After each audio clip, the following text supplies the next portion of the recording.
What's up, Playboy? She sent you here too, huh? Whatever you do, don't touch two pieces of metal together, Playboy. She said if I touch two pieces of metal together, it'll take me back to where she is. Nah, that's not what happens. Right and wrong. It will take you somewhere. Another phase, as she puts it. Somewhere else. Here. Where's here?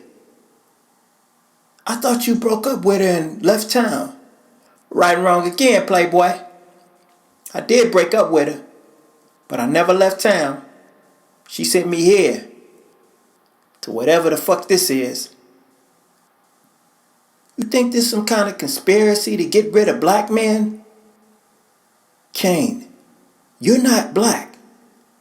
My mother has Haitian in her family, and my dad's peoples is from East Africa. I have met your parents. They have come to visit you. They're not black, and you're not black. Man, it must be some kind of transracial situation going on there. You got blacks, you got light-skinned blacks. I'm light-skinned black. No, nigga, you got a lying problem. Did you just call me the N-word? Cool. Anyway, are you working on a plan to get out of here? How did you get here? Where else have you been?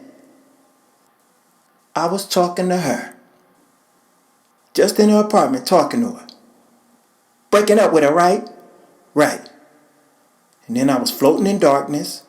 I slid down a tube of light. And now I'm here pushing a shopping cart with you. I'm surprised. Surprised at what? I'm surprised she sent you here first. This my third stop, Playboy. I did the floating in darkness, slid down a tube of light. First time I was on a merry-go-round. Grown-ass man on a merry-go-round. Sitting on a pony with my hands on a plastic grip in the center of a metal pole. In that merry-go-round, that damn thing felt like it started going 100 miles an hour. So I took my lighter out of my pocket, my metal lighter, and touched the pole with it. And then poof, be gone. That's how she said it, right? Then I was floating in darkness, slid down a tube of light, and then I was in my car flying off a cliff. I didn't want to know what happened when I hit the ground. So I took my keys out the ignition, touched my keys to the gear shift, floating in darkness again, slid down a tube of light, and that's when I ended up here. When I landed here, I could hear her in my head like she was whispering to me.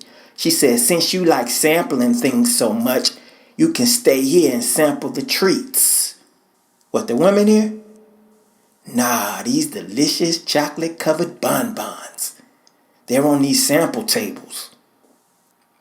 I guess this explains the weight he's put on. The bonbons must be tasty, but damn. So I just walk around and pick up the bonbons off the sample tables until I figure out a way out of this mess. Just keep your hands on the cart's rubber grips. I only take them off for the benefit of these delicious, delectable chocolate-covered bonbons. They filled with chocolate, vanilla, strawberry, butter pecan. I don't think I've had all the flavors, but they are delicious. Here's a sample table right here. Want one? No, I'm good.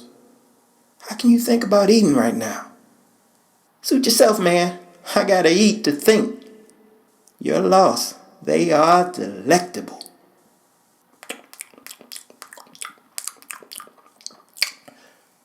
Hey, man. I don't feel so good. Maybe that was a bad one. And then, right there, pushing the grocery basket beside me, Kane exploded. Blood, guts, maggots, flies, and chocolate-covered bonbons flew everywhere. Now his shopping cart started rolling towards mine. I lifted my hand to grab his cart. Just as it hits mine, my other hand grabs my cart. neither hand touching that rubber grip, and crash. You know what happened. I'm floating in darkness again. I hear her crazy, mentally deranged ass in my head. Thanks for completing my loop. This concludes episode 2 of Operation Black presents The Loop.